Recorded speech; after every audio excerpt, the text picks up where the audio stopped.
guys, welcome back to my channel. For those of you who don't know, my name is Anika. Today we have Noel with me and we are going to talk about a very interesting topic, the devaluation of men today. This is a topic that Mr. Noel is very passionate about. And so, we really need to get into the nitty-gritty of this, especially for our community, the Black community, to help, get Black families back together and whatever the case may be. I'm going to have Noel introduce yourself. You can tell them your name, where you're from, what you do, where they can follow you, things like that. Hey guys, all right, so my name is Noel Bell. You can find me on Instagram at Born King Noel. So that's Born King Noel on all social media platforms. Just a little bit about my background. I studied philosophy at university. That's the University of the West Indies here in Jamaica. And I have a minor in media. But aside from that, I'm also a content creator. So my career path is really photography, video. I curate content for companies and, just help with social media, scheduling, and the whole 9 yards of just the media world and being a content creator. I'm passionate about men and mental health in men because I just feel like it's not something that is spoken of enough. And I take, I should say I give zero apologies for being passionate about it, especially within the Black community and as a Black man myself. So I don't want to preempt the conversation, so I'm just going to hand over back to Anika and we'll just flow from there. Yeah, thank you for that. So let's just get right into it, right? Do you believe that men are being devalued today? I mean, we could leave it as a yes, but let's just go into reasons why I do believe. So I'm going to start off by saying yes, especially within the Black community. And the devaluation of Black men is even in history. You can look at how Black men were devalued in slavery. So when we hear certain terminologies like the studs and how Black men traditionally were treated by a slave master, it was not just the gruesome act of slavery, but just how slavery even dismantle Black families, because we have this idea that, there's no family in Africa. But if you study the patterns of Africa, you see that it was more of a family structure, which is where we get the terminology, it takes a village to raise a child. But when you take a man out of that community and you destroy him, that entire community falls apart.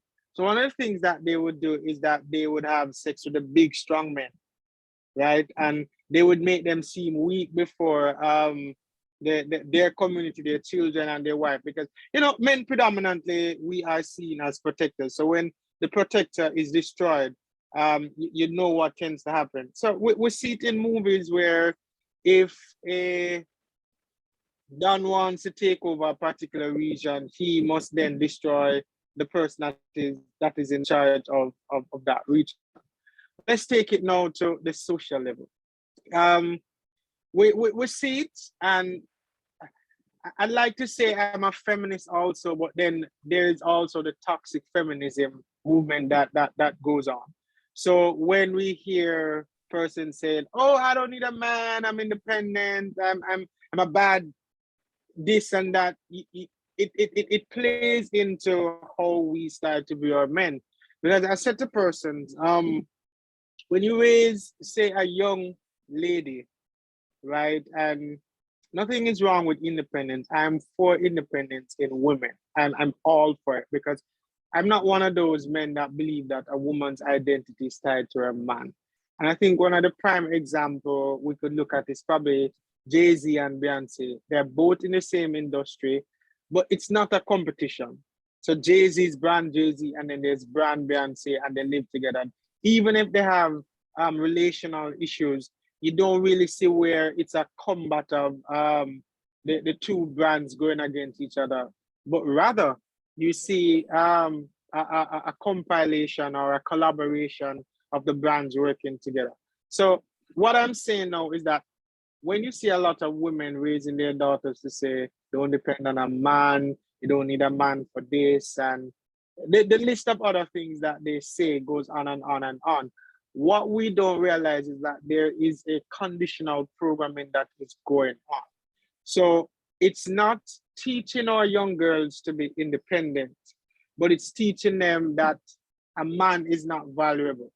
And what this plays on into is that we see a lot of women growing up in the society, and there is a negative independence behavior that they have. So when a man would try to be there, because they learned from an earlier age that, hey, I don't need a man, it's almost as if they can't exist with a man. It's almost a case where how they relate to a man. So there is not a lot of respect, which plays in, which is also a part of the devaluation of men.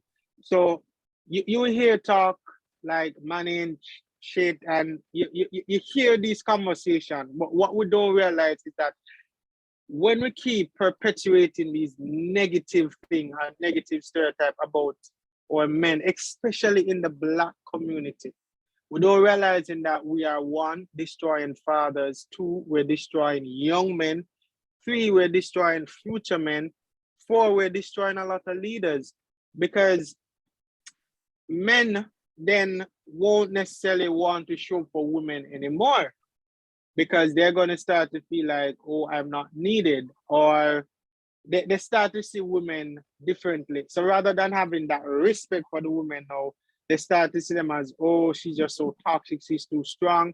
And the list of other things that men don't necessarily like, they start to play out.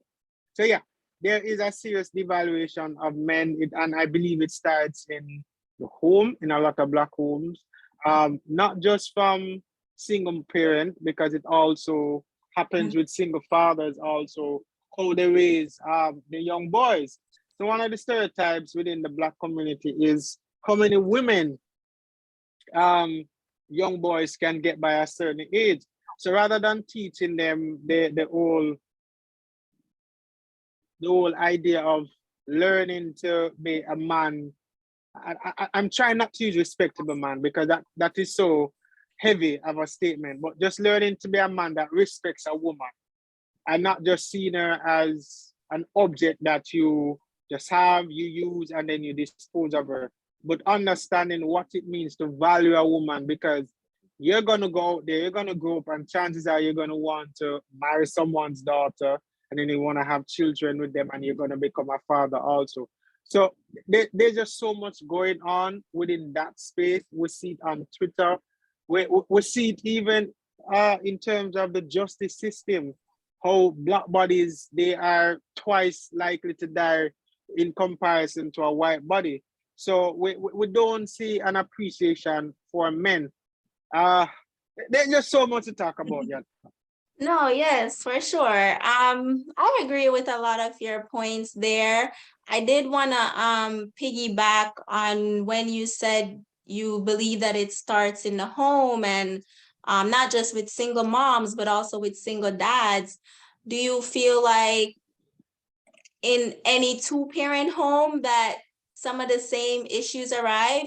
Because I've met men who come from two-parent home that treat women like, like they don't value women, and they expect women to value them. But it's just like, coming from the two-parent home, you would think that they would like have some respect for women and things like that. So do you think it's just a single home thing, or is it just an issue in general?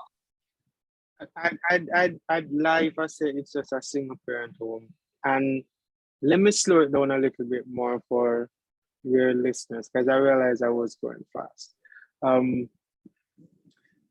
When you look at how boys are raised in comparison to females, I think one of the problems that we're facing now is we have a lot of men who they are emotionally unbalanced.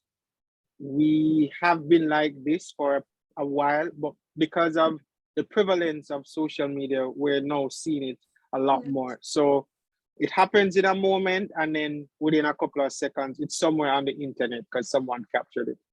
So what we're now seeing is a mass display of uh, how men are unstructured, for better choice of word, right? So when you look at how a young girl is raised, there is a sense of emotional balance where she is allowed to feel. So she has a community where she can talk to her girls about, let's say she experienced her first heartbreak. And there's a community of like brother or sister, her mom, or her friends who they'll console her, they'll cry, and they'll take their time and they'll heal, and they'll support her by probably taking her out and stuff. When you look over on the male side of the fence, it's not really there, which is problematic because it's like a domino effect. Now let me show you the slippery slope with it. If you're from the Caribbean, we have a saying that says, just go and hold it, which simply means that we're not going to talk about it, so you just need to toughen up. We hear conversations or we hear a sentence like, just be a man, or yeah, man, toughen up. So we hear these things rather than allowing the male to express himself to say, I didn't like how Yannicka treat me. It hurt.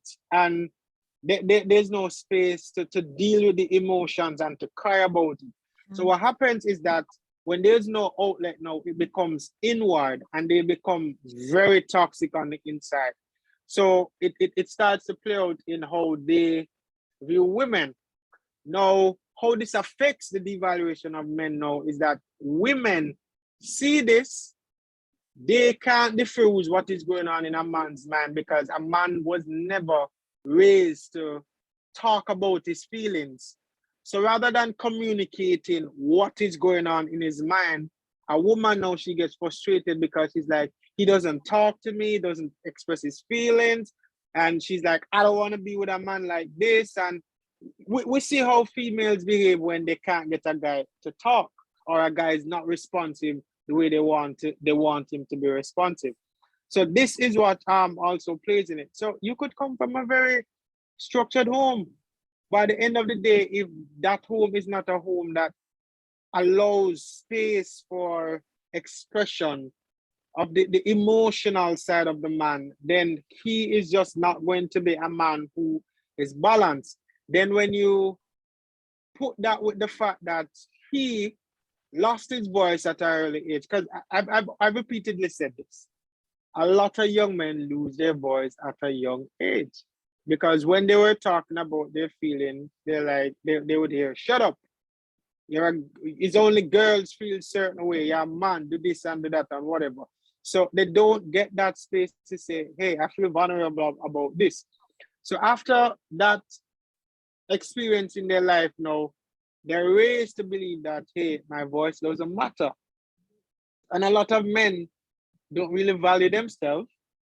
And then when they meet women who treat them poorly, it makes it worse because at some point, if I use a soda analogy, you get a soda bottle, the longer you shake it,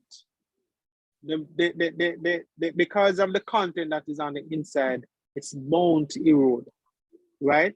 So there's a lot of men, they're like soda bottles and they've been shaking over life. And one day they're about to snap. And when we see them snapping, we see where they probably become killers. So that anger that was on the inside of them from a 13-year-old, that unresolved issue, that those issues where they weren't allowed to express themselves, it plays out in anger. They hurt someone, then the community turns their back on them and saying, told you these men cannot be trusted. And we see it, and we now have where women are so afraid of men because when they see men, they see them as weapons rather than seeing them as protection. Yeah, you're so true in that. Like, and I only wanted to bring up the single parent versus two parent only because, like, a lot of times I feel like a lot of societal issues get blamed on single parent home, but I've come across several men who come from two-parent home, and they're worse than some of the men that came from single-parent homes. So I'm just like, I don't think it's just a single parent versus two-parent home. It has to be somewhere in society that's shaping these men to become like this. And I'm happy that you hit on the men holding in their emotions part, like, because they feel like that's being a man and that's what makes them look like a man, and they can't show vulnerability and all those things. So I definitely agree with that. Uh, so I wanted to hit some more on society and where society is basically taking men, because these days you see a lot going on with men and even children, and children being able, like, a boy can now be a girl, or and I'm talking children, I'm not talking adults who can have their conscious mind, I'm talking children who are still growing and things like that.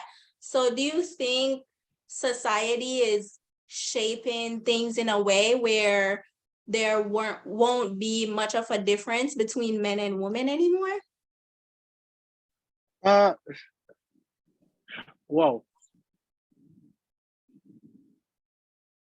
It's a part of what's going on in that, and I want to be careful how I talk about it, because it's loaded, and you'd have to then understand identity crisis also. And some persons may not want to agree that somewhere they have an identity crisis. Then there's also psychological issues that do play a part of this, where you have to look at what trauma a person may go through that would want them to have that gender flip.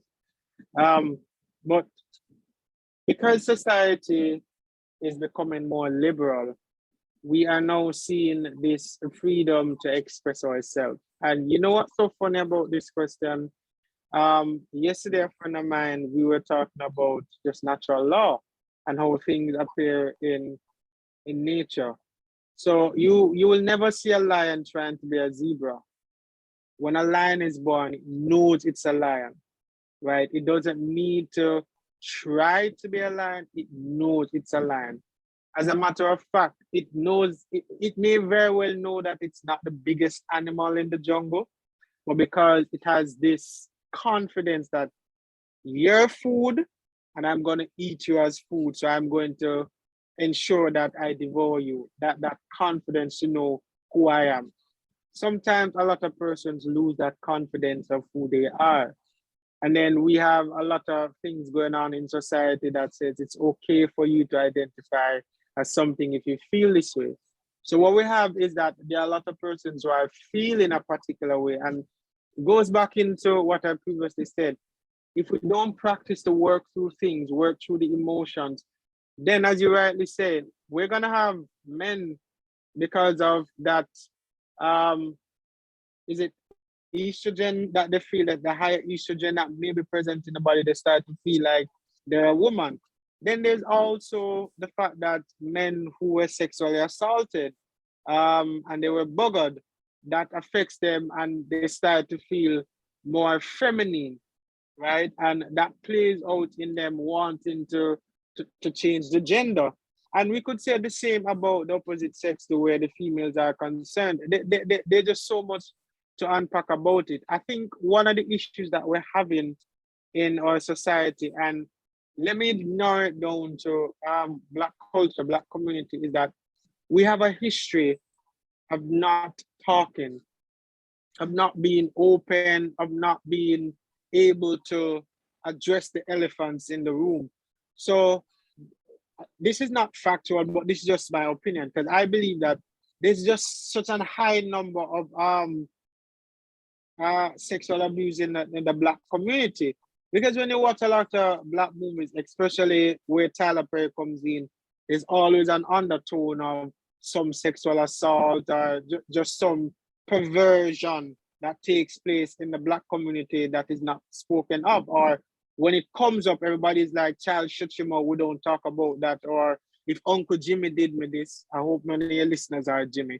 But if Uncle Noel did this, we don't talk about it because we're family. We do not want Uncle Noel to go to prison. So we really don't address a lot of stuff that would make us better, would help us, though painful, but would make us better people, a better community. So hence why we're seeing a lot of crossovers in terms of gender and a lot of young boys who now find themselves wanting to be girl. And then, there was a time when we would restrict boys to only play ball or to play with certain toys. But now, when young boys are playing with dolls, not that anything is wrong with that, because that's not what I'm saying. But we need to have conversation and we need to make the clear distinction in terms of gender, what is expected of you. So you are born this way, and because you are born this way, these are some of the spaces that you will have to navigate one day. What does it take to really be a man? What does it take to really be a woman? So I guess these are some of the reasons why we're having those issues. Yeah, and I wanted to piggyback on the sexual assault being higher in our community, but not just that, but also even domestic violence. So I wanted to ask, do you feel like, is it a matter of women or even society in general not valuing men anymore, or is it a matter of just being afraid of them? Because when you're afraid of something, you tend to talk about it a certain way, you tend to view it a certain way, and it could come off as looking like not valuing that thing if you're afraid of it. So do you feel like is it a matter of women or just society in general, like I said, not valuing men, or is it more so just being afraid of them? Okay. So I get the we are afraid of men conversation, and I accept it because even as a man, there are men that I am afraid of because of their track record. However, I don't want us to blur the lines where both of them are concerned. I want us to keep a very clear line. Reason being is that men don't just become abusers overnight, which is something that, again, we're not. So we're seeing the symptom, we're not attacking the problem. Or maybe I should say the other way. We're seeing the problem, we're not looking at what the symptoms would have been, right? So we see the fruit of something, but we didn't take time to understand how did we get here. So there's a little thingy on TikTok, I believe it says, well, you might have wondered how I got here. And it goes back to tell you the story. I think a lot of men were victims of domestic violence growing up also. Let me say it this way. There is correction when you beat a child versus when you are basically abusing a child. Okay, so what I'm saying is that there's a lot of men that were victims of abuse in their homes. And when you live in an environment that is very hard on you, it forces you to become very hostile in that environment. So I suppose a lot of men, they became hostile because of the homes, one that they grew up in, whether single parent or double parent, to the society that they had to live in and how they were perceived. And again, it's a compilation of a lot of stuff. So growing up, how they were treated by women. So I think there is a video of Chris Rock when he said that only women, dogs, and babies are loved unconditionally, but men are loved based on condition. And when a lot of men, they are loved based on the conditions of what they can provide and what they can offer a woman, it doesn't make them feel very valuable when they're unable to provide this that a woman wants. So men tend to accept women as they are, We don't care if she has a college degree, MBA, whatever, or none of these things. Yeah, men will say that they like looks and they may like a particular physique and that's their preference. But in terms of when men choose to be with a woman, there's a lot of stuff that doesn't matter. But when you look at the flip of it, women tend to be a little bit more detailed in what they want. So they want him to look a certain way. They want him to probably drive or be in a certain income bracket. And I'm not saying that nothing is wrong with having a standard, because yeah, you want to weed out some of what you don't want and there's an expectation. However, what we don't see sometimes is that when it gets to the place of it being too toxic, where you say, oh, I would never be with a man who is this and that and that, when sometimes that man is probably still trying to get his life to a certain place, and doesn't mean that he's a bad person. But when you start to beat him down and he has a record of people always beating down on him, the society is beating down on him, if he feels frustrated and flustered, he's bound to act out. So it's just like, let me use this. I love dogs. I have a kennel. And I realize that any one of the dogs that feels cornered, they're gonna bite because they're now afraid and they feel cornered. So their response is now to lash out. Now, when we talk about women being afraid of men and that domestic violence that comes from men, I've often said it. While the act, you can't justify the act that a man beats a woman, because I will never justify that. But we have to also look at what brought him there. Did he grow up seeing his father beating his mother? Did he grow up with a toxic mom who was very abusive towards him, and then he now ends up with a woman that reminds him of his mom, and because he couldn't do anything when he was younger, he starts to lash out? No. So we have to look at it situational rather than making it a blanket statement. I understand what you're saying, but I want to piggyback on the unconditional love part, right? Okay. To say that men aren't loved unconditionally, are you saying that's society in general? Or are you speaking specifically of the Black community? Because our community is a little different when it comes to how we view our men. Like, our women are way more likely to date a man who doesn't have all the qualities that society may say he should have. Our women are known to date those types of men.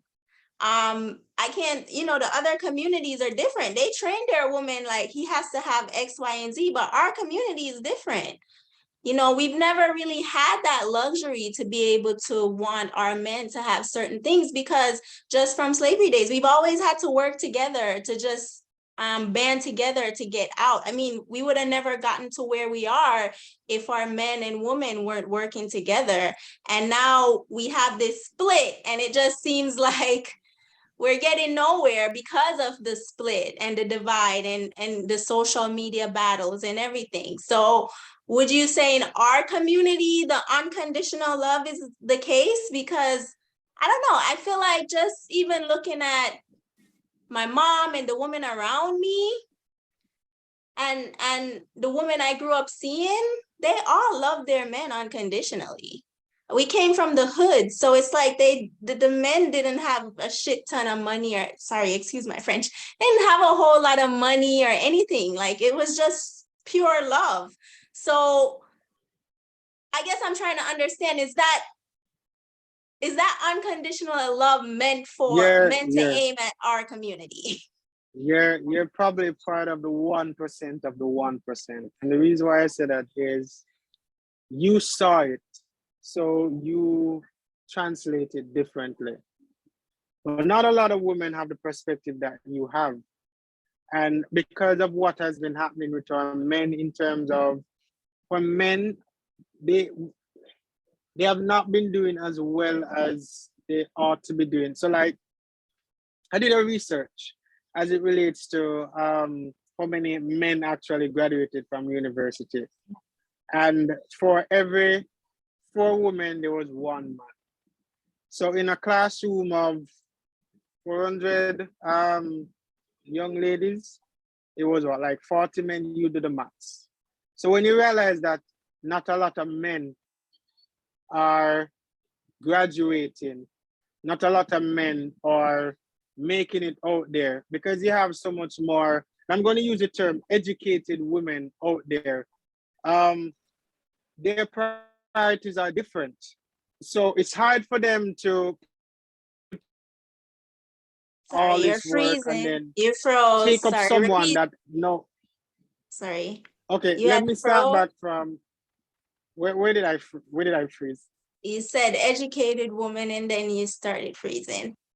Okay, so when you have a lot of educated women who are now leaving the conventional university spaces, and they become career women, and they are going up the ladder, it's very hard for them to look back at a man and to say, I'm going to take him with me, right? And to build with him. I'm not saying it doesn't happen, So I'm not speaking like a general no. I'm talking about outside of the 1% of the 1%, right? So it causes a lot of men who don't look, or they're not growing at the pace that society would want them, or a lot of women would want them. And it starts to create like a loop in it. So back in the days, when you had more men in the university spaces, you would have these men taking up these women and there was no issue. But now, when you look at the flip side, women are now asking, okay, but he doesn't earn a certain amount of money. And these become like the markers now, the indication. Because there was a post I made on my Facebook, and I'm sorry I can't find the post. And I'm saying that love is no longer love for love anymore, but love is a matter of conditions. So I will love you if you meet certain criteria, but we're not looking at the criteria of, is this man capable of leading a household? Is this man capable of leading his kids? Is this man capable of leading me? Is this man someone that I appreciate his value system? When you talk about your mom and your aunts took men from the wood and it wasn't about the money. They saw strong men in the wood, men that had moral values, men that wanted to get out of the wood, but probably it was situational why they were in the wood, right? It must have been something that grabbed their attention to say, okay, I can work with this man, right? But no, we're not seeing that. We're not seeing where a lot of women are, and I'm talking about it because it's also my experience. We're not seeing a lot of women who are very forgiving, who are very patient. So it's a matter of, no, I'm not going to put up with that. And I love myself too much to put up with that, right? So I don't see it where men are loved unconditionally. I believe that men are loved based on condition of what they provide. And that provision might be monetary and where he is in life. I okay, I can't say I agree with that. Again, maybe it's my perspective from what I've seen growing up versus your perspective from what you've seen up. I've seen women love men unconditionally. No, don't get me wrong, I'm not saying that women don't love men unconditionally, but I'm saying right now, and if we're being very honest, Yanika, how many young women, like you can do a survey, do a poll, right? I encourage you to do and tell me your findings. How many young women, a young woman is willing to build with a man right now? Is willing to start from the very scratch. And I'm not just talking about only in the Americas. I'm talking about take the Caribbean also in context. Just take the Black community on a larger scale, because you hear the terminal, you see it in the music. They want a man like this, and it's just the way how they define what their man, because you'll hear it. A lot of women, they will sleep with married men. Why? Because he's the finished product. They don't necessarily want to deal with someone who is not just there. So a lot of women, they would rather the finished product than to work with someone. I agree that there are a lot of women like that. I don't know, maybe it's just women I'm around and what I see, but I can't say that's the majority, because a lot of women that I've seen and been around are willing to build with men. Now, I will say though, when I go in the outside world and I go to some of these women brunches and stuff, it's a different story. So a part of it could be like the type of people I keep around me, in that they are willing to build with a man. But I wanted to get back to that and connect this with the devaluation of men. I've seen women be willing to build with a man, be willing to do all these things, right? And specifically in our community, I feel like in the other community, it's not promoted for women to build with a man. In other community, they say the man should, you look at, for example, Asian community, they'd say have the most together families and the most financially well off or whatever.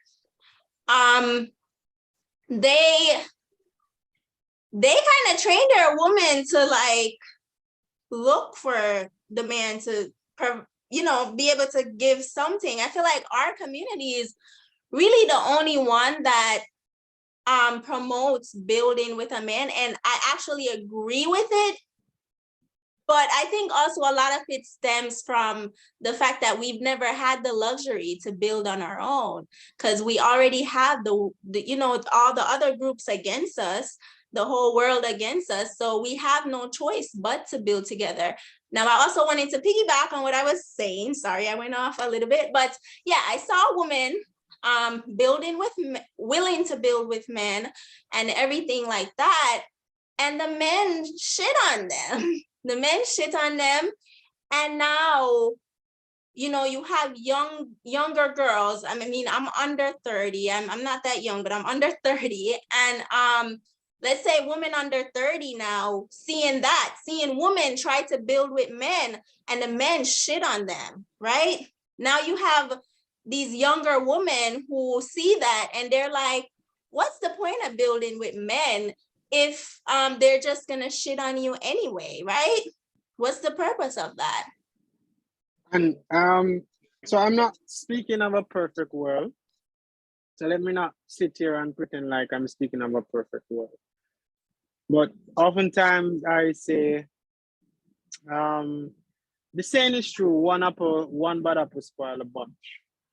And I find that sometimes as men, we have not been trained to call out some men where they're wrong. And I'll be one of those persons, to be honest, to say that there's not a strong call out system. But men predominantly, depending on their background, there's just a lot of men who just don't have good moral code.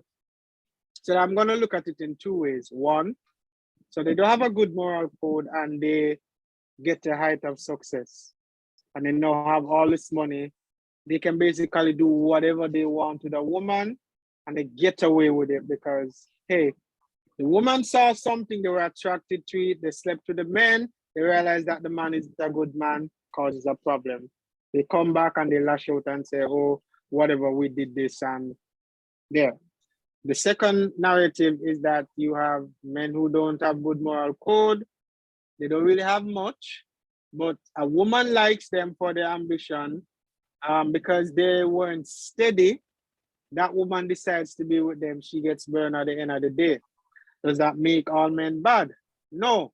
It just means that, again, at the very root, these men just never had a good morality. Now, you mentioned something about like in the Asian era or the European era where young men, they model a certain behavior in terms of they seem to progress one step after the other.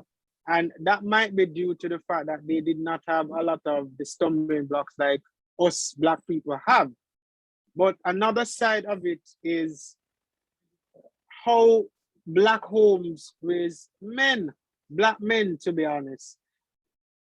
I'm not sure a lot of homes get it in terms of raising young boys because when, all right, we can talk about the absentee dad who he's probably there, but he's not there for the child in terms of spending time with the child, right? So that kid didn't get the lessons that he needed to be a man. And then when he goes out into a society where it's just the music that influence him, the different community that he's a part that influence him.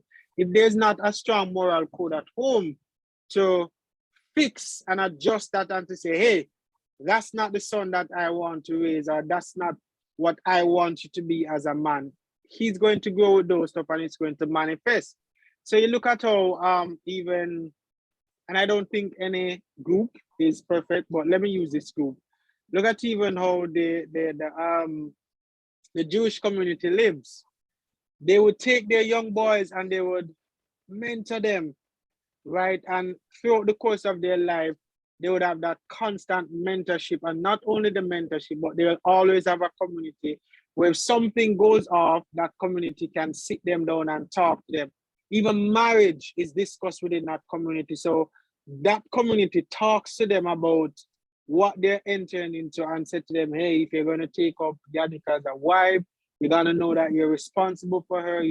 It's not something that you do because you feel good today, and then tomorrow because you don't feel good, you decide to say, hey, I'm no longer going to do it. So they are programmed differently. Versus in the Black community, you look at how men perceive marriage, not a lot of them get it. So their thing is, nah, bro, I'm not going to spend any time with these girls, and I'm just going to have a lot of sex and just keep it moving and stuff like that, which is a problem because it then means that when men have commitment issues, why do they have commitment issues? Did they suffer heartbreak when they were younger and they did not deal with their feelings properly? They didn't work through it properly to say, hey, okay, it's fine that you were rejected, but not because you were rejected once in your life means that everybody's going to reject you. So there's, as I said, there's just a lot going on. And I feel as if that makes us less valuable, which is why a lot of women, they are now looking at different racial groups because they're probably just tired of the Black men. The Black men have repeatedly let them down. And then, as I said, one bad apple spoils the bunch. The other good in the bunch are necessary, are now being grouped with the rest of the bad to say, now all of you men are just bad. And everybody just gets, my mom would say, throw the baby with the bath water. So everybody's in the same water now. Yeah. And even to piggyback on some other communities, I've seen how, I feel like Asian men and even white men are a lot more expressive with their feelings than our men are. They're a lot more expressive, in my opinion, with their feelings. Let me stop you. Let me stop you and ask you why. Let me see if you know why.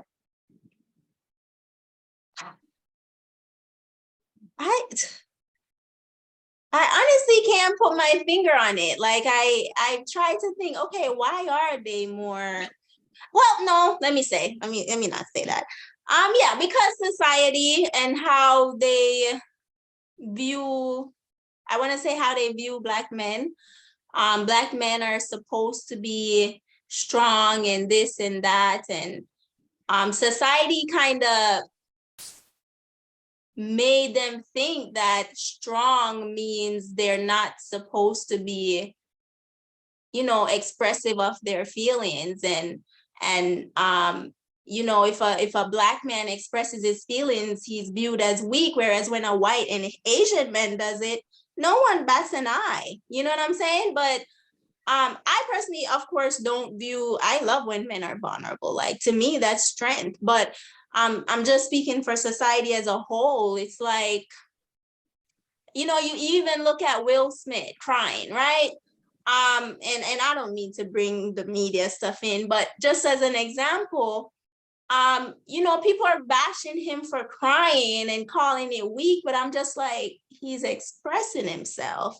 So what's wrong with that? If we see a white man or an Asian man cry in the media, are we gonna also call him weak? Let me tell you where our problem lies in the Black community. Um, we have bad social programming, and That's it starts from a very young age. So you rightly said it. The Asian community and the Caucasian community, there is space for them to be vulnerable. They are allowed to cry. They're allowed to express feelings in that manner. The Black men, they are not allowed to. So when we see a Black boy crying, and you will hear things like, yeah, gal. So I'm using Caribbean terms. Yeah, gal, what you cry for. So the mind now programs to say, okay, so whenever I cry about something that hurts, this makes me a woman. I don't want to be a woman. So guess what? I will never cry again. He starts to bottles up emotion, and he now never expresses it. So when you're asking him to be vulnerable, he's like, nah, bro, what are you talking about? We don't do that. So that is why a lot of men, it's weird for them to cry. It's weird for them to be emotional because they did not learn to develop to handle emotions properly. So because that was never allowed to grow and to develop and to learn to communicate, they're just not going to do it. So they become very dysfunctional. So which is why you see so many Black men, whether successful or just regular men, they have an issue with letting their guard down because they always have to be guarded to feel a sense of this is strength. So I'm strong when I'm not crying. I'm nobody makes me cry. I don't need to be vulnerable. And it's almost that aggressive nature. But then a lot of women, they don't necessarily want that aggressive man. They want a man that, as you would say, you see man strong when he opens up. But somewhere down the line, someone made a bad correlation between tears and weakness. And that is why a lot of men, they would have lost their voice. Or when they were young boys, they would want to talk and they would constantly be dismissed for expressing themselves. So now you're programming them to never be able to talk. So they would have lost their voice, or women will tell them, shut up, I don't want to hear anything from you. And they say, okay, fine. So that's why, and well, let me say this before I say that's why. Someone asked me, why are men not coming home? And I said, because men no longer find peace at home. Men want to stay in an area where they feel valuable. So they would go to the bars and they would hang out with their friends. And it's an environment where they're not judged. They're not they're not seen as failures when they made a mistake, or and just the narrative. So like how women describe men to say, oh, he's spending time with his kid versus oh he's babysitting the kid, and just the way how we say a lot of stuff and don't realize that these things they do affect men, and not enough men are really speaking about it because hey, we've gotten to the place where one, we have our jobs on our back, we have the society on our back, we have the burden of being family men, and sometimes as men we don't even know what we're doing, and it's hard for us to really say, hey Yannicka, whoa, this is heavy, can I just cry on your shoulder? We don't have that space to really be vulnerable. No, yeah, that's true. No, that's definitely true. And it's just sad because it's just specifically I can speak for our community because I've only dated Black men so far, really. I dated one Middle Eastern guy once, but I've only really been into Black men, right? But I mean, I'm seeing it now where there are women now looking to date out and even trying to convince me to as well, right? That's where stuff is headed.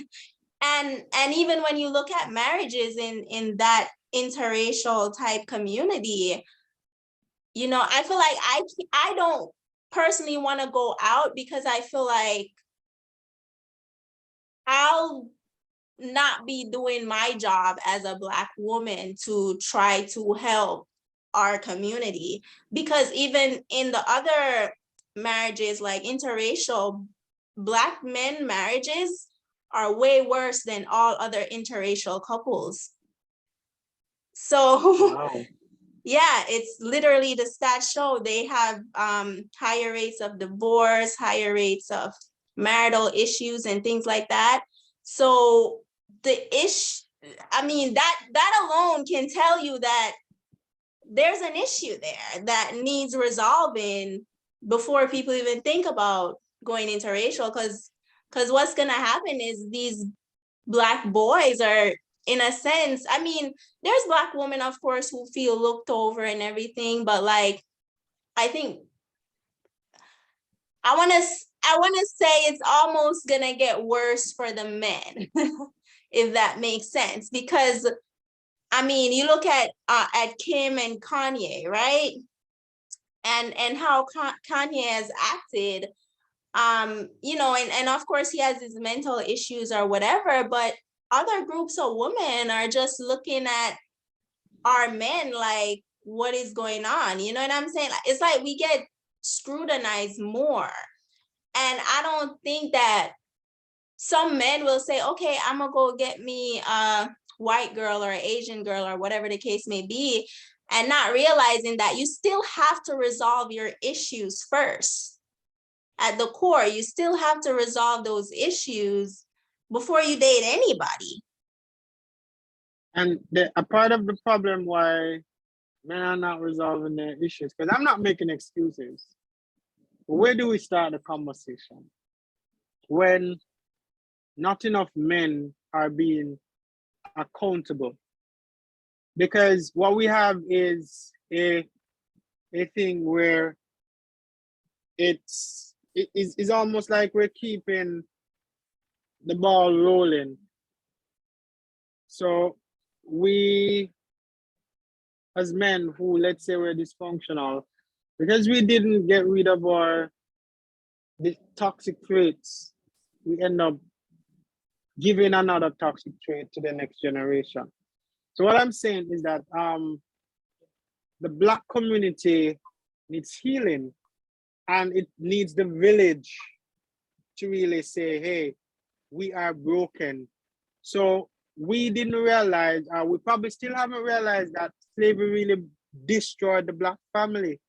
So since slavery, men have never really been men in the eyes of women anymore, because men now feel broken by the fact that they were raped, they were beaten, they were basically destroyed before their family, and now they don't even have a sense of value. Then now women, they need providers, they need protectors. When the men are not being what they're called to be, the women start to argue with them and say, you ain't this and you're supposed to be that, and it adds pressure to them now. So the entire village is bleeding, and instead of the village recognizing that, hey, we need to stop the wound, it's almost like we're still cutting each other. So the Black men, they target the Black women and they treat them bad. The Black women, they start to say, hey, we don't like Black men because they are predators, they are this and that. And there's just this constant tribal war that goes on and on and on. I'm yet to see, maybe it's out there, but I'm yet to see where a Black woman looks and say, she's dating a white man and she's like, oh, I don't need that man or whatever. And think. I feel like that statement is only targeted to Black men because of the frustration that Black women have with Black men. I feel as if when Black women goes to a white man, it's because they're frustrated. They want someone that is going to listen, going to be a little bit more compassionate with them. And when the Black men go to white women, it's because they finally want to be vulnerable, but they just couldn't do it with a Black woman. I guess to say they couldn't do it with a Black woman is kind of a loaded statement. All right, let me rephrase it. There's a stereotype that Black women are hard to deal with or difficult. So sometimes men, rather than confronting, when she starts to talk, they start to walk. So Black men, they see Black women as difficult. Maybe that's an easier route to navigate than to say couldn't. But It's is it difficult to accept. Yeah. no, I'm hearing what you're saying, and yeah, I've heard men say they find, our women difficult, but are they difficult, or is that just societal way of constant divide? No, Because but go no, ahead. go ahead. Finish your Now, statement I was and then gonna say, I'll start. because if you constantly walk away from a person when they're trying to discuss an issue, what Mhm. gets resolved from that? Okay. All right. Put it this way. Uh, as I'm saying, if men, because all right, let me go back to this space where I said women, they are given space to talk. So they're able to express a little bit more than men. So when it comes down to certain issues, men, especially Black men predominantly, they do not know how to talk. So rather than expressing themselves, in the past, they've always been runners. They've never really dealt with their issues. So if you're talking to someone who is constantly getting beaten on, the minute you raise your hands, they're gonna flinch. And what has happened is that a lot of Black men, they're flinching because mom told them stuff like, hey, you're just like your daddy. Daddy told them, boy, you're too soft. And there's just so many things going on. So when a Black woman who is being stern, let me not use aggressive, it's just being stern to say you cannot do this, and it sounds like she's being aggressive, he's flinching. So for me, I'll say most of our Black men, they do need counseling because they don't know conflict resolution. That is why when they start to talk and they get aggressive, they become physical because the brain shuts off now and then it becomes auto. They just get in that flight fight mode. So they start to respond physically rather than respond emotionally because that emotional switch was just disconnected years ago. So that is part of the reason why Black men are seen a particular way. And you rightly said something that it's gonna get worse for them because you look at it even as it relates to how Black men view wealth. So when another race, they are getting wealthy, what are the steps that they take? How do they protect their wealth? What are the systems that they are a part of? The Black man is not the same. So mind you, we have this facade that we put on that we want to look wealthy rather than actually being wealthy. So you talk to a lot of Black men about a vision for wealth or wealth creation. It's not there, especially if they were never exposed to it. But you will talk to other men in certain communities and certain race, and it's like they can just roll it off at the flip of their fingers. So it makes Black men now less attractive because a woman is like, I'm not sure this guy is gonna be able to lead me, because she has a vision in her mind of where she wants to be. So he's saying to her, oh baby girl, I just want to spend the rest of my life with you. But in her mind, because she's more visual, and by visual I mean in terms of she needs to hear, where are we gonna go? How are we gonna get there? What's your plan? When he can't bring that in language format, she's not going to stay. So it causes a lot of problems. Oh, yeah. Yeah, that definitely makes a lot of sense. And even in talking about the wealth part of things, right? How does some other communities keep their wealth? They get married, They have one woman carrying their, they don't have baby moms and stuff like, they don't have, they try not to, I should say, not to have those things. So, but our men seem to be, and I will say the marriage thing though, it is across the board, but it's more detrimental for our community. Because we need each other to be able to like grow and build and work together. Like we need each other. The other groups, some of the women, they can actually probably survive on their own because they've obtained enough wealth to do such a thing. Whereas our group, we need each other because not just the fact of we're already behind, but there's just the simple fact that I want to say the other groups are always going to be at us and we're always going to be a target. But at this current point, we still are a target. So it's just like if we don't work together, then what happens? Because even if you start mixing the racial groups, right, which some people are heading that way, right, and you mix the racial groups, and I'm not saying there's anything wrong with that, there's still gonna be kids that aren't the kids who are mixed race are gonna be viewed less than the white race or the Asian race if the issues don't get resolved. If the issues don't get resolved, those kids are still gonna be viewed less than.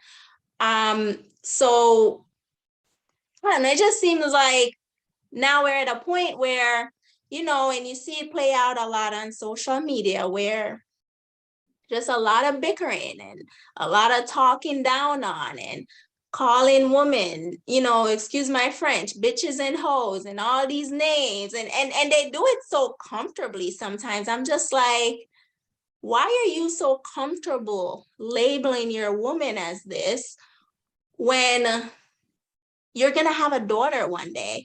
And if this is how you're labeling your woman, that's how every other group is going to label your woman. And same on the men's side. If you're a Black woman and you're labeling men as ain't this and ain't that and da-da-da-da-da, and you're writing it out on social media and all these things, when you have your son, other groups are going to view your son as this. So it's just like, where do we go from here? It just seems there's a lot of strife. Now you have the extreme feminists going on. I went in some of those groups and they're cuckoo for Cocoa Puffs, okay? And then you have the red pillars. They're also cuckoo for Cocoa Puffs, if you ask me. They're both crazy. Yeah. But yeah, I feel like the red pillars and the extreme feminists are both a little crazy. And they're adding more issues. They think bashing each other is gonna solve something, but it solves nothing. It just makes both sides more angry. And even online, you see the man and the woman, you'll see they say, okay, like the men will talk about women like bitches and hoes and call them all these names, and the woman will call the men ain't shit and all these things. And they don't realize that when they have children, that's how the rest of society is going to view their kids, because you as a Black man disrespecting your woman, you're making it seem like your daughter, it's okay for them to disrespect your daughter. And when you're a woman disrespecting your men, you're making it seem like it's okay to disrespect your sons. So my question for you is, considering all these issues, what are some solutions, or what can we do to get better, like so men don't feel so devalued, so that our community can get back together? Like, what are some solutions that you have for that? So this is a very potent question, and I'll say that it's not a one fix. I'm going to give you a situation, and then that situation will help me segue into some of the solutions I think could work. So I have a friend who she met a guy was just naturally funny, made her laugh. Like she was so excited every time she spoke to me about the guy. But then as they progressed in their friendship, she wanted more. And um they were having a conversation about dating, and he said to her, I don't know how to date. And she got upset because she's like, are we just gonna talk over the phone? You're gonna always be at home with me? Like, what do you mean you don't know how to date? And he said to her, I don't know how to do the flowers and to go to a restaurant type of vibe. And she was so upset. And while she was telling me, I was like, but you can't be upset because here is a guy being very open to say, hey, I don't know how to do this. What you're not seeing is that he's saying, I've never learned how to do this, so I'm not sure how to do this. This part makes me nervous. He's not saying all of that, right? But that's what he's actually saying. So even though he doesn't give language to it, that's the intent. Hey, this is not a space that I've ever been in. I don't know how to navigate. Then she met a guy who just knew how to naturally do everything, made her laugh, take her on the dates, bought her the rose and pick her up and stuff like that. And it felt good, right? And I remember saying to her, none of these guys are bad. Both guys are good. It's just that one had an opportunity to learn and to be in a functional environment that help him to become a better version of the man that you want. The other individual now is someone who grew up in an environment that did not lay certain blocks for him so that he could say, okay, this is how you do this is how you, when you're going on a date, these are some of the things that women like. So what we have is that the Black community is a very dysfunctional community. It's a community that it needs a lot of, I don't know if you've ever seen where persons are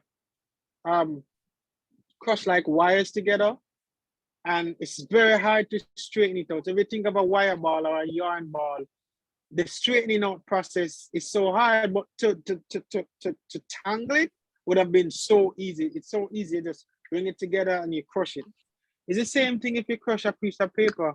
It's gonna take time to get it back to its original state.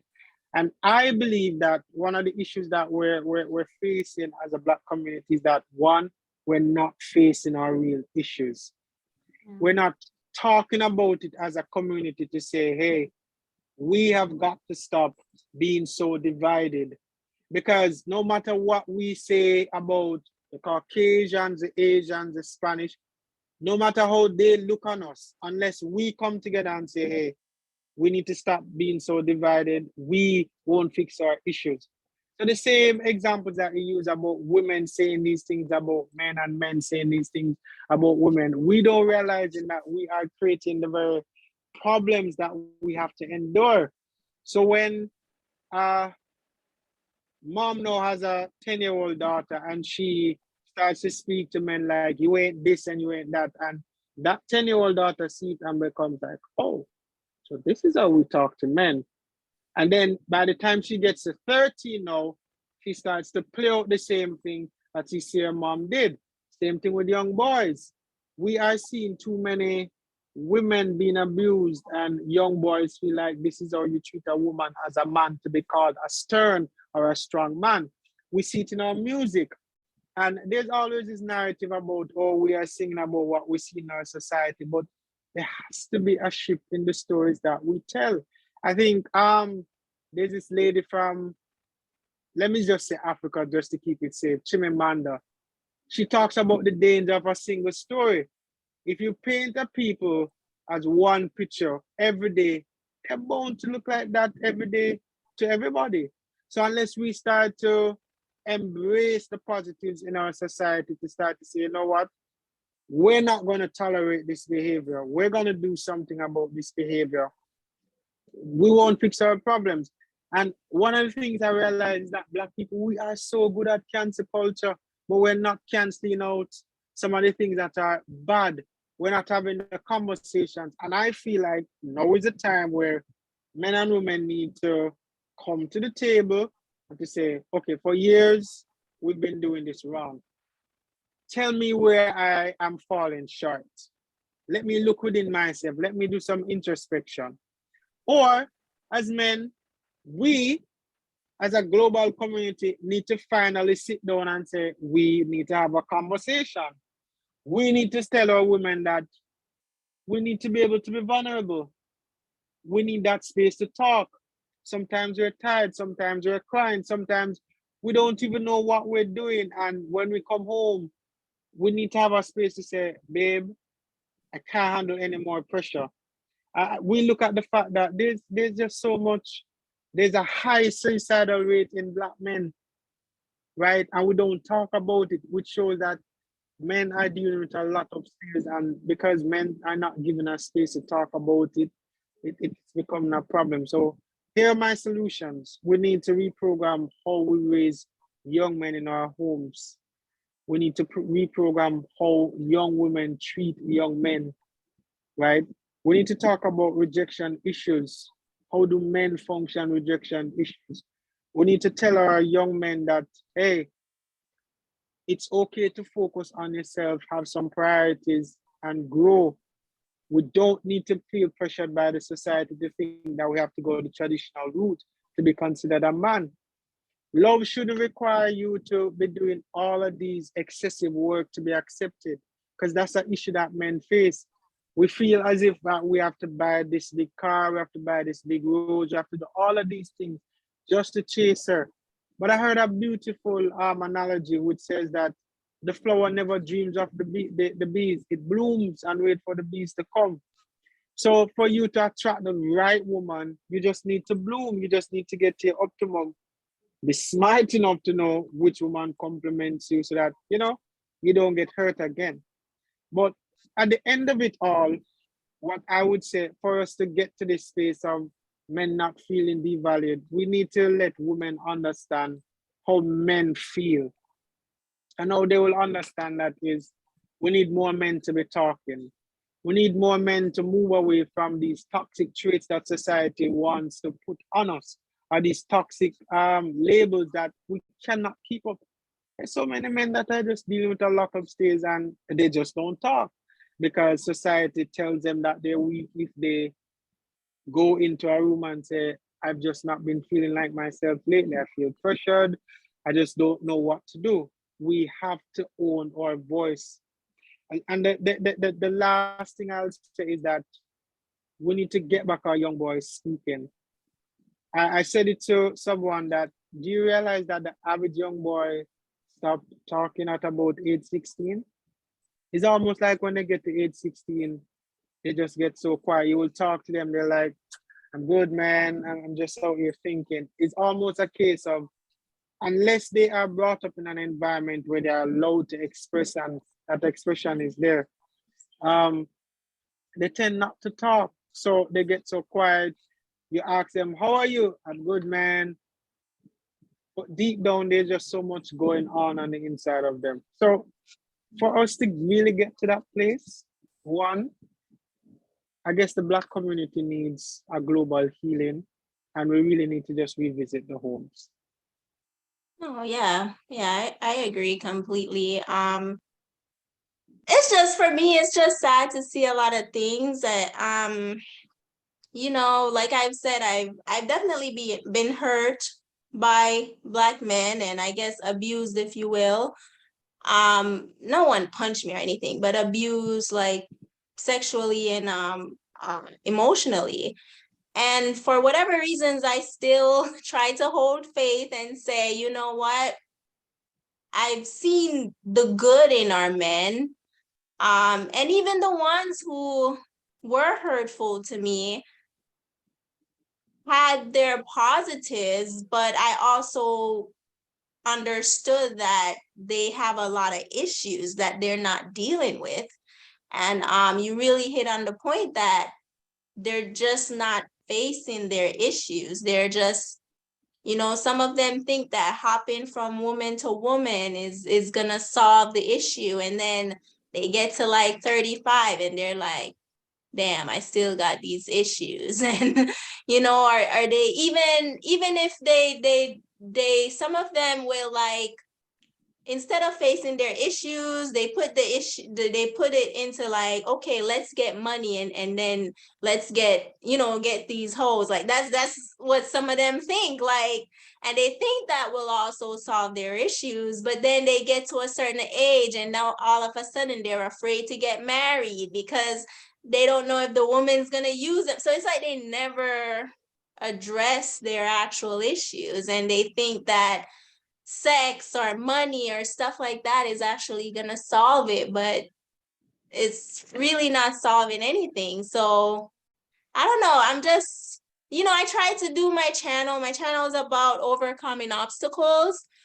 But people have been saying I should talk more like relationship topics because, when I talk relationships, unlike some of the podcasters who have woman bashing men and men bashing women, I don't do that. I'm more like, okay, let me get your point of view. And let's see it from the opposite group's point of view and what they think we can do to solve this issue, versus saying, oh, our women are hoes and they're Instagram models and they're superficial and they're this and they're that, and like they'll say like the women wear weaves and stuff like that, but it's just like, okay, why are they doing that? Like it goes back to your point of, why are people doing what they're doing? Because it's like some women will say, well, when I wear my afro, you don't like me. But when I wear the 10-inch, the 22-inch weave,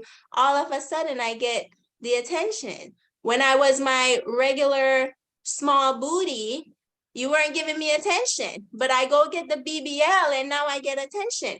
So it's the same thing on the opposite side of men. If men feel like, okay, I'm not getting attention because I don't have no money, now they're gonna put their energy into money and just view women as basically like a transaction, right? So it's just like I don't know. I guess I'm just saying, like, I don't know. I've been trying to figure out ways on how I can help in solving a solution. Like so far, my solution has been, okay, I'm not gonna say men ain't shit on social media and stuff like that. I'm No, but not gonna. it's deeper than that. You have to now encourage all the black men you know to get some sense of counsel.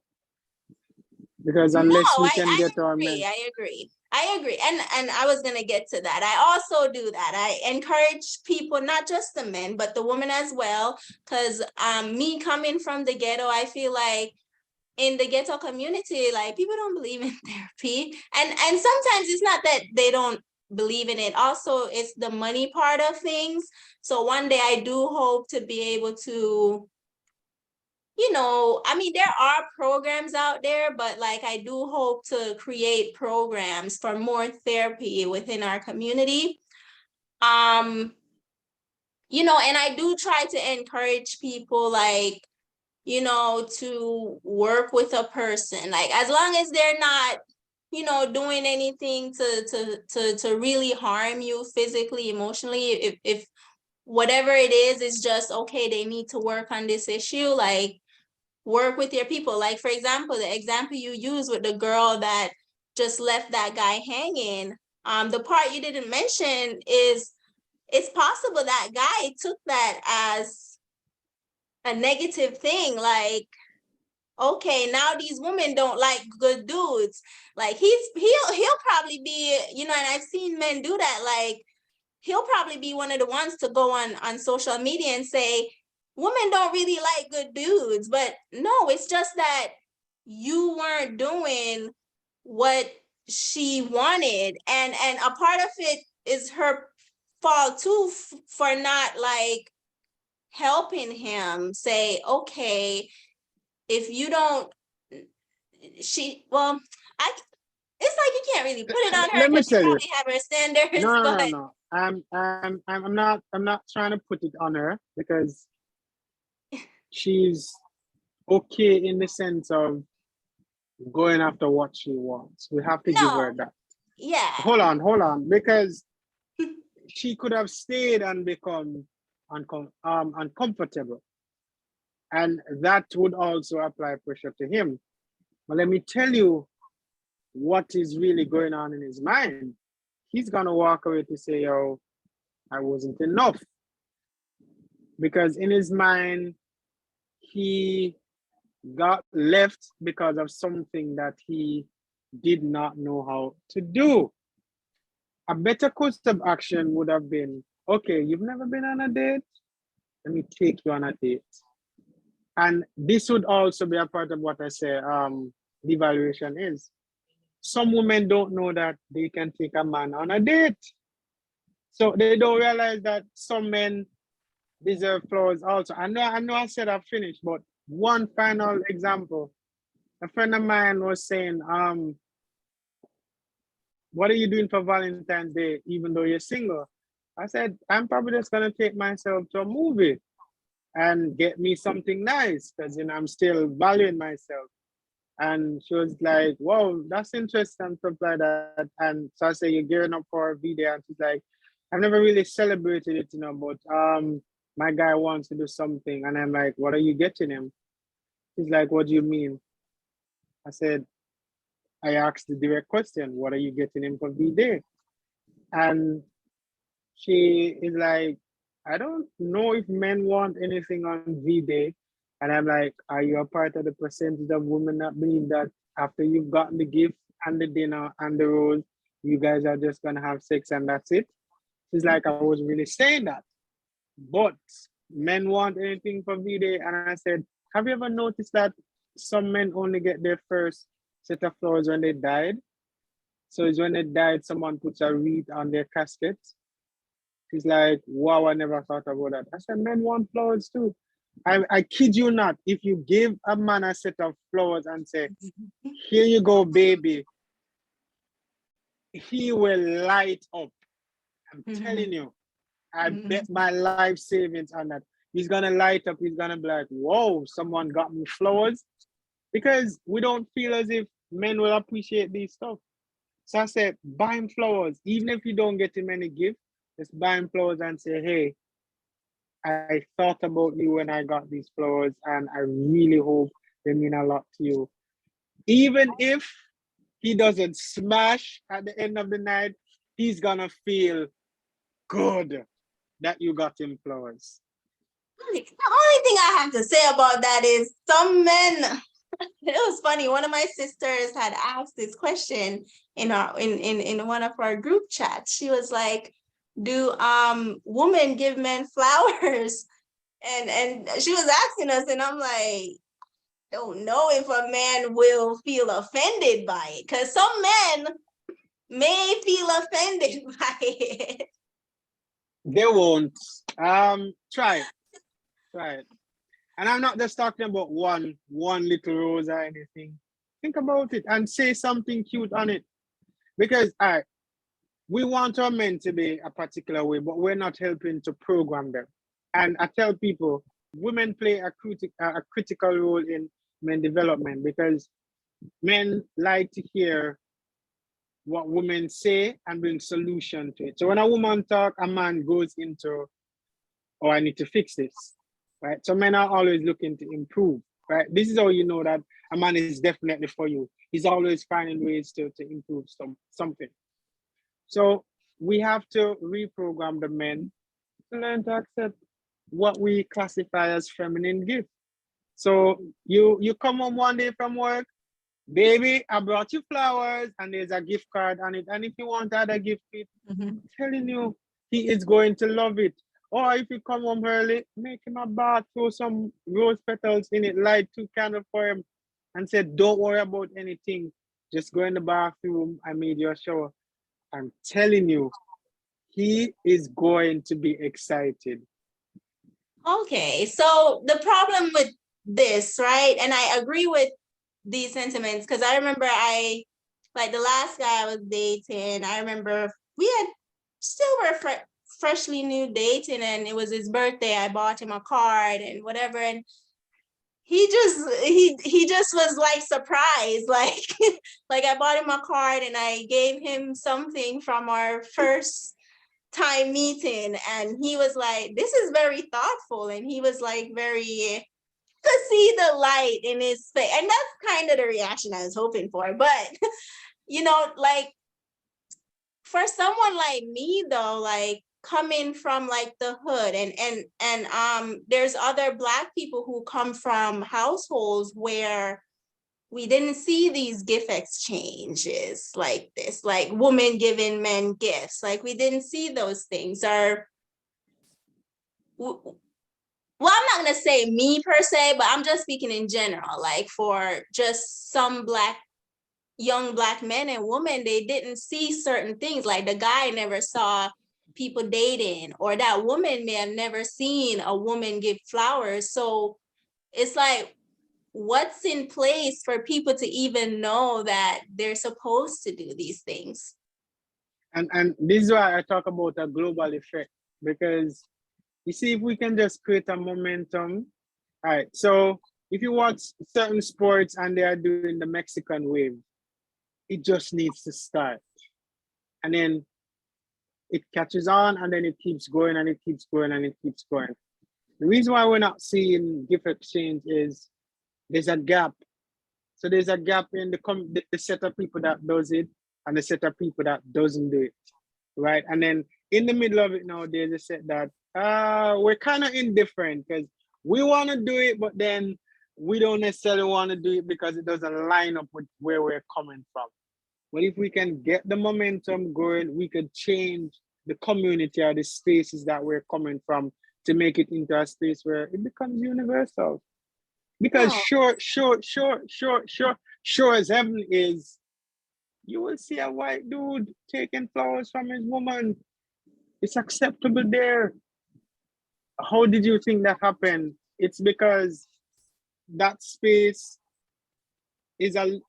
I don't want to make it seem like we are painting a picture that the white community is better. So let me say that.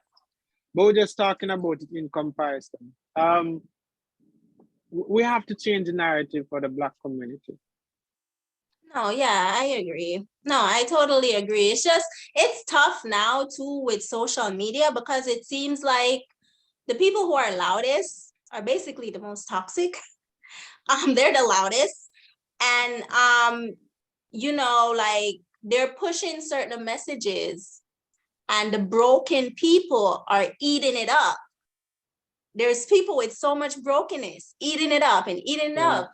So it's like people like, let's say us, trying to push far more positivity, we're not gonna really get seen as much, because one thing's for certain, people find toxicity more fun, right?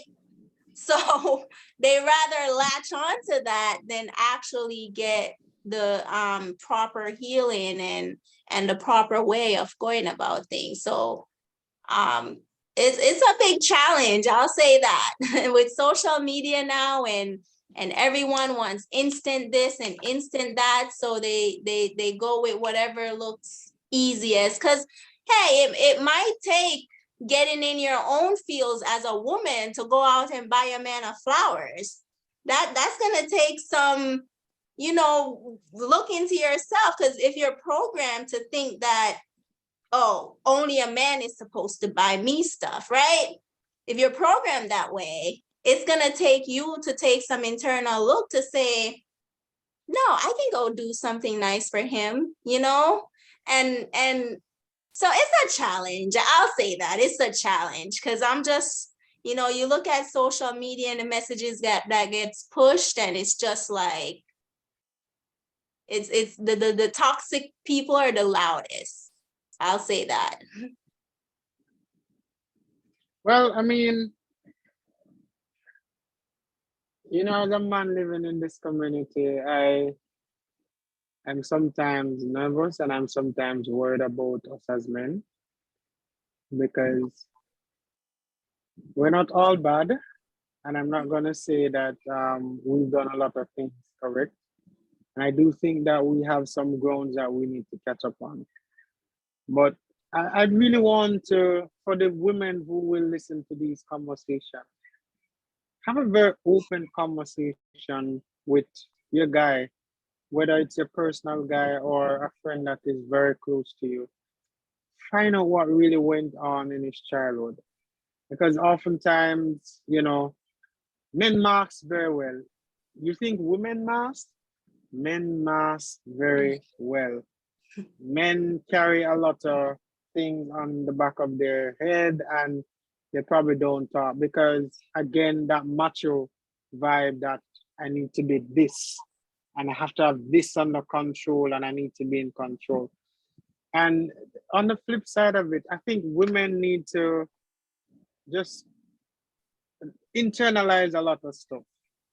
When a man is not doing something for you, ask yourself the question, what have I done for him lately? So if I would like flowers, would he like flowers also? If I would like, say, pizza, would he like pizza also? If I like a walk in the park, would he be okay if I just invite him to the park? If I would like him to come pick me up, is it okay for me to just tell him, hey, put some clothes on, I'm coming to pick you up and just allow him to talk? You never know. Men are always looking for a space of peace. I don't know not one man that doesn't want peace. And I'll tell people, men don't necessarily require a lot of love. They just want a space of respect and loyalty. Yeah, totally understandable. I want to thank you so much for coming on my channel and sharing your thoughts. I feel like even I learned a lot today. You know, buy that next man flowers whenever I decide to start dating again. And yeah, so I want to thank you so much for sharing your thoughts and everything. I think that my audience will get to learn a lot from this conversation, and I hope that those watching do take an internal look and look at, okay, you complain about the Black community or you complain about society as a whole, but what are you doing to help solve the issues? How are you adding to the issues, and what can you do within yourself to fix that? I'm gonna have you, one more time, tell the audience where they can follow you at, and share anything that you want. Okay, all right. So you guys can follow me on Instagram, Twitter, or TikTok at Born King Noel. So that's BORNNOEL. Oh, sorry. So that's BORNKINGNOEL. So Born King Noel, like the first Noel born is a king, on Instagram, Twitter, and TikTok. I'm really there, guys. You guys can feel free to reach out to me once this video has been posted. We can keep the conversation going in the Twitter space, or you can go on Facebook and find me at Noel Leonardo Bell. I'm open to meeting new friends. So I just want to thank Yanika for having me. This was a sumptuous conversation. I'm looking forward to see the comments underneath this video. Yes, I want to thank you guys so much for watching, and I will see you on my next video. Bye.